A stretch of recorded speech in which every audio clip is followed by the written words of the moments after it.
कहानी का शीर्षक है पर्दे की दीवार और इसकी लेखिका है कुहू जखमोला। चैप्टर 1 नौकरी की चाह।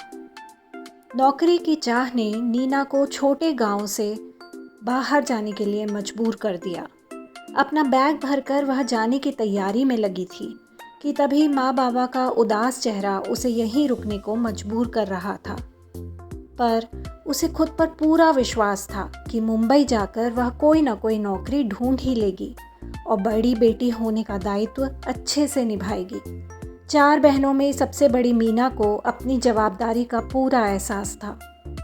माँ बाबा ने कड़ी मेहनत करके उसे पढ़ाया लिखाया था। अब वो उनका सहारा बनना चाहती थी। बहनों को गले लगा और माँ बाबा को भरोसा दिलाकर नीना घर से बस स्टैंड की तरफ रवाना हो जाती है। कंधे पर बैग टांगे हुए टिकट लेने नीना को लगभग 2 घंटे टिकट लाइन में खड़े रहना पड़ा। आखिरकार उसका नंबर आ ही जाता है।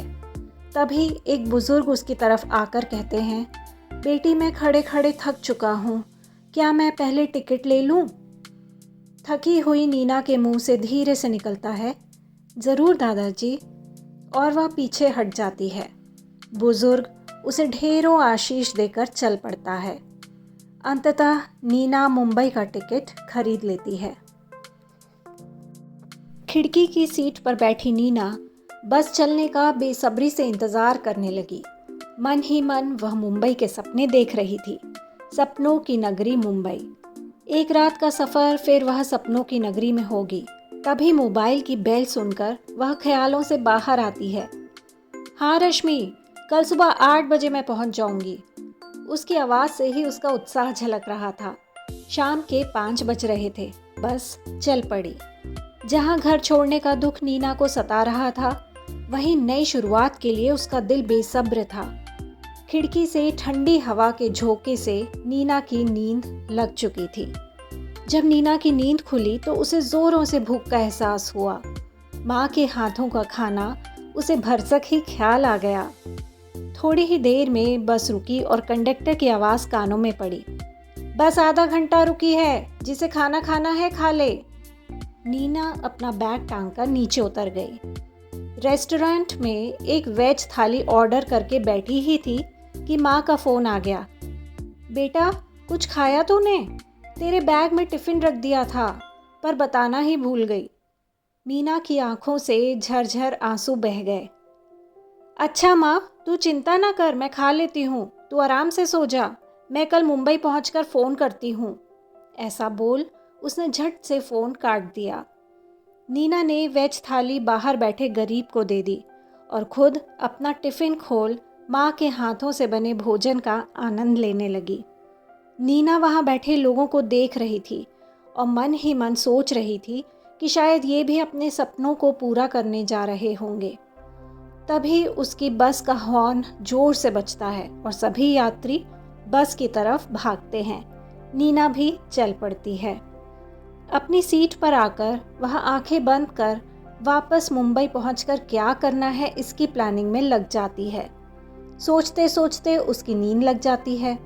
जब सुबह उसकी नींद खुलती है तब खिड़की से उसकी नज़र बोर्ड पर पड़ती है, जहां मुंबई 50 किलोमीटर लिखा होता है। अगले 1 घंटे में वह मुंबई में होगी।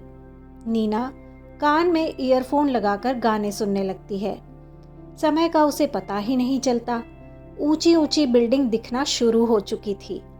नीना खिड़की से सर निकालकर उन गगनचुंबी इमारतों को देख रही थी और फिर थोड़ी देर बाद बड़ी बड़ी लंबी गाड़ियाँ, भीड़, काम के लिए भागते लोग, व्यस्त नगरी मुंबई के दर्शन नीना को हुए।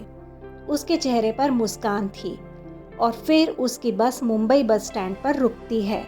सभी यात्री अपना अपना सामान लेकर नीचे उतरने लगते हैं। नीना भी अपना बैग टांगकर आगे बढ़ जाती है।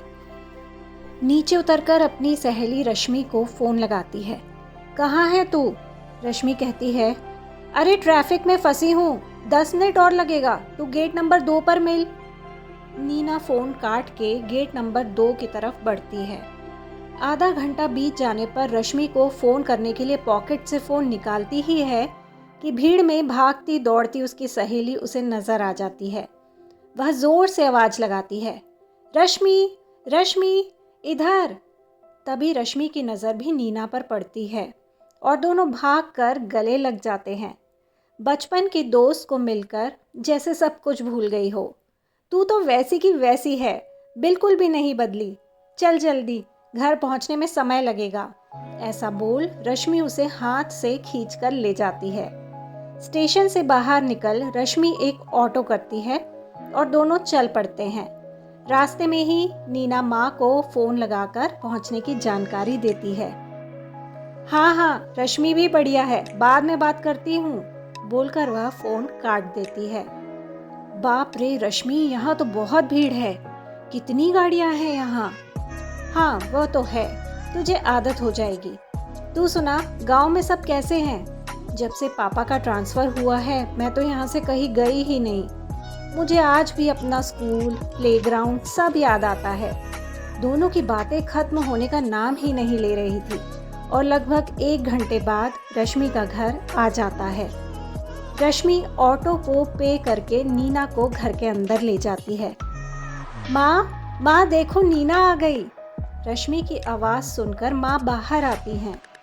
अरे नीना, कितनी बड़ी हो गई है। ठीक है बेटा, बैठ, मैं तेरे लिए पानी लाती हूँ। नीना को लगा जैसे वह अपने ही घर आ गई हो। आगे बता, क्या प्लान है? रश्मि के पूछने पर नीना बताती है कि कल एक इंटरव्यू है और बैग से निकाल इंटरव्यू का लेटर रश्मि को देती है। ओह, ये तो बहुत दूर है।